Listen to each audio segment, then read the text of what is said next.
Olympic games এটা ঐতিহাসিক game য'ত বহুতো খেলৰ হাজাৰ হাজাৰ এথলিটে নিজৰ নিজৰ দেশক ৰিপ্ৰেজেণ্ট কৰি ইয়াত ভাগ লয় আৰু মেডেল জিকি সমগ্ৰ বিশ্বৰ আগত ইয়াত দেশৰ নাম উজ্বলাই তোলে অলিম্পিক গেমছ দুটা আছে এটা হৈছে সামাৰ অলিম্পিক গেমছ আৰু এটা হৈছে উইণ্টাৰ অলিম্পিক গেমছ বৰ্তমান যিটো টোকিঅ'ত খেলা হৈছে সেইটো হৈছে সামাৰ অলিম্পিক গেমছ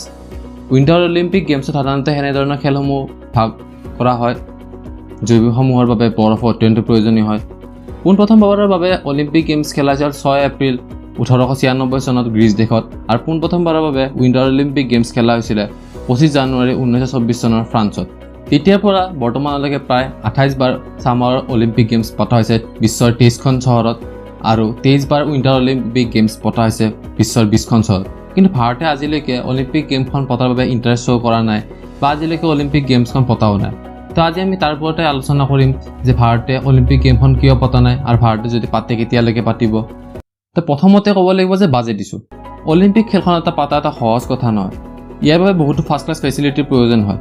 অলিম্পিকত ৱৰ্ল্ডৰ বেষ্ট প্লেয়াৰসমূহে খেলিব আহে গতিকে তাৰ বাবে প্ৰয়োজনীয় হোৱা ষ্টেডিয়ামসমূহ ৱৰ্ল্ড ক্লাছ লেভেলৰ হোৱাটো অতিকৈ প্ৰয়োজনীয় অলিম্পিক খেলখন পাতিবৰ বাবে দেশখনে সম্পূৰ্ণ একোখন চহৰ বা অলিম্পিক ভিলেজ বনাবৰ প্ৰয়োজন হয় বৰ্তমান অলিম্পিকত 35 ধৰণৰ বেলেগ বেলেগ খেল খেলা হয় য'ত 400তকৈও বেছি ইভেণ্ট থাকে এতিয়া খেল আৰু ইভেণ্টৰ মাজত ডিফাৰেন্সটো কি ধৰি লোৱা হ'ল বক্সিং খেলা বক্সিং এটা খেল ইয়াৰ ভিতৰত বহুতো কেটেগৰী থাকে যেনে heavy weight welter weight super heavy weight গতিকে বক্সিংটো হৈছে খেল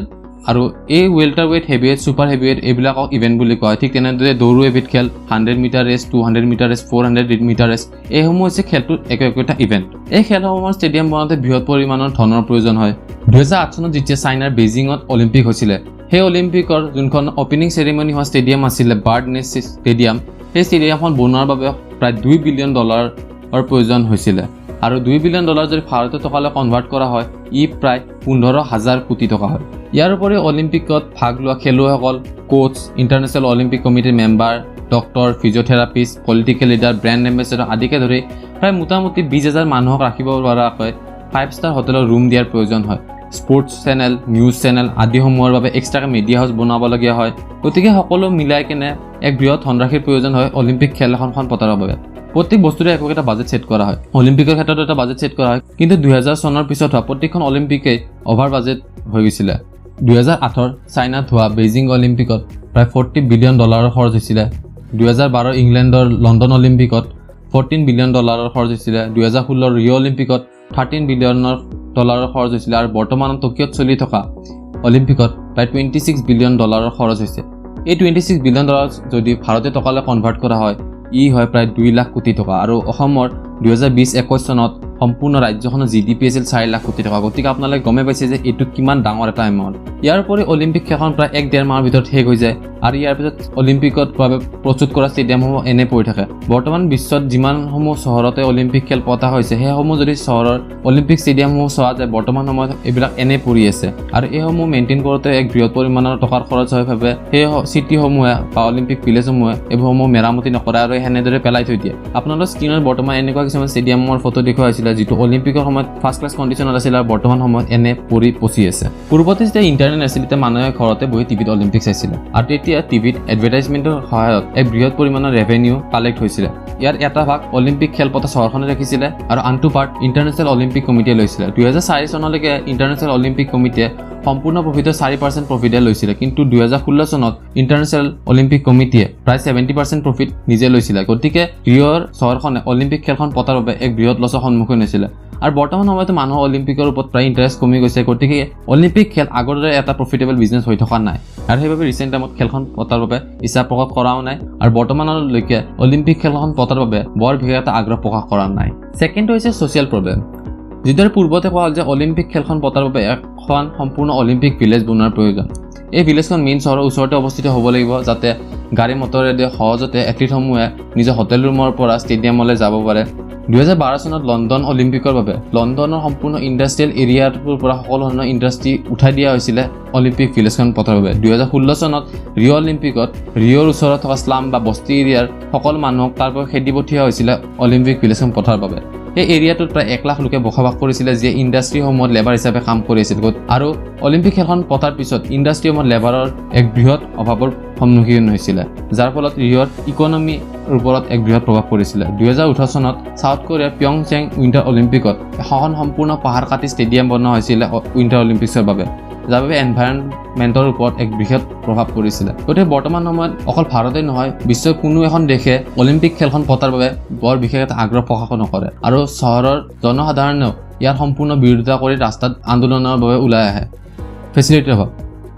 অলিম্পিক খেলখন পাতিবৰ বাবে চহৰত বহুতো ফেচিলিটিৰ প্ৰয়োজন হয় যেনে মেট্ৰ' ষ্টেচন এয়াৰপোৰ্ট ট্ৰাফিক কম থকা ৰাস্তা চাফ চিকুণ পৰিৱেশ 2012 চনত লণ্ডনত হোৱা অলিম্পিকৰ বাবে লণ্ডন চহৰে সম্পূৰ্ণ এটা ৰাস্তা বনাই দিছিলে অলিম্পিকৰ বাবে যাতে অলিম্পিক খেলখন পতাৰ কোনো ধৰণৰ বাধাৰ সন্মুখীন নহয় ইণ্টাৰনেশ্যনেল অলিম্পিক কমিটিৰ মতে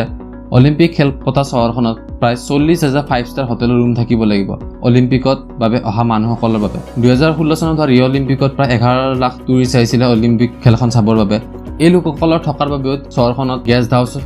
হোষ্টেল আদিৰ দৰে ফেচিলিটি থকাৰ প্ৰয়োজন হয় ভাৰতত এনেধৰণৰ ফেচিলিটি থকা চহৰকেইখন হৈছে দিল্লী মুম্বাই বেংগালুৰু কলকাতা আৰু চেন্নাই কিন্তু এই গোটেইখন চহৰত এটা মেইন প্ৰব্লেম আছে যিটো হৈছে ট্ৰাফিক জাম প্ৰায় 1-1.5 মাহৰ বাবে ট্ৰাফিক জাম নোহোৱাকৈ এই চহৰসমূহ মেইনটেইন কৰি ৰখাটো বহুত টান কাম হ'ব গতিকে ভাৰতত যদি কেতিয়াবালৈকে অলিম্পিক খেলখন পাতে ভাৰতে এক বৃহৎ চেলেঞ্জৰ সন্মুখীন হ'ব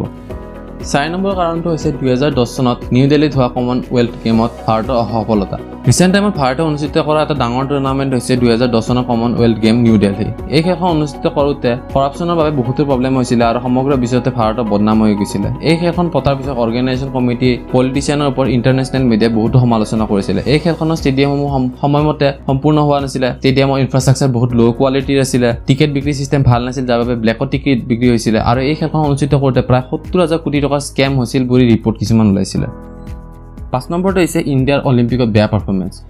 ইণ্ডিয়া ফাৰ্ষ্ট টাইম 1900 চনত অলিম্পিকত ভাগ লৈছিলে আৰু তেতিয়াৰ পৰা 2016 চনলৈকে ভাৰতে অলিম্পিকত মাত্ৰ 29টা মেডেল জিকিবলৈ সক্ষম হৈছে যাৰ ভিতৰত 9টা গোল্ড 8টা চিলভাৰ আৰু 12টা ব্ৰঞ্জ আছে এই বছৰ অলিম্পিকত বৰ্তমান সময়লৈকে 3টা মেডেল জিকিছে যাৰ ভিতৰত অসমৰ লাভলীনা বৰগোহাঁইৰ এটা ব্ৰঞ্জ মেডেল পিভি সিন্ধু এটা ব্ৰঞ্জ মেডেল আৰু মীৰাবাই চানু এটা চিলভাৰ মেডেল জিকিছে ইয়াৰ বিপৰীতে আমেৰিকা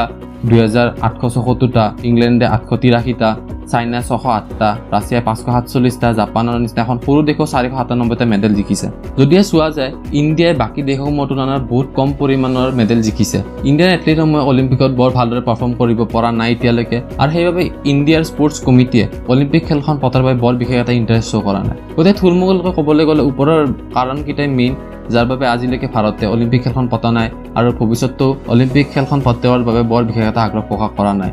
এটা কথাটো হ'ল ভাৰতে অলিম্পিক খেলখন কেতিয়া পাতিব 2024 অলিম্পিক খেল হ'ব ফ্ৰান্সৰ পেৰিছ চহৰত আৰু 2028 অলিম্পিক খেল হ'ব আমেৰিকাৰ লছ এঞ্জেলিছ চহৰত গতিকে হয়তো 2032 চনত অলিম্পিক খেলখন পতাৰ বাবে ভাৰতে ইণ্টাৰেষ্ট দেখুৱাব পাৰে আৰু দিল্লীৰ ডেপুটি কমিশ্যনাৰে কৈছে যে 2048 চনত যেতিয়া ভাৰতৰ স্বাধীনতা সম্পূৰ্ণ 100 বছৰ সম্পূৰ্ণ হ'ব তেতিয়া হয়তো ভাৰতে অলিম্পিক খেলখন পতাৰ বাবে আগ্ৰহ প্ৰকাশ কৰিব পাৰে নতুন দিল্লীত হয়তো অলিম্পিক খেলখন পাতিব পৰা যাব পাৰে গতিকে আজি ভিডিঅ'টোৰ বাবে ইমানে যদি আপোনালোকে ভিডিঅ'টো চাই ভাল পাইছে তেনেহ'লে ভিডিঅ'টো লাইক কৰক আৰু আপোনালোকৰ ফ্ৰেণ্ড আৰু ফেমিলিৰ লগত এইটো ভিডিঅ' শ্বেয়াৰ কৰক মই এনেকুৱা ধৰণৰ ইনফৰ্মেটিভ ভিডিঅ' আগলৈকে বনাই চাই থাকিম গতিকে যদি আপোনালোকে এনে ধৰণৰ ভিডিঅ' চাই ভাল পায় তেনেহ'লে চেনেলটো ছাবস্ক্ৰাইব কৰক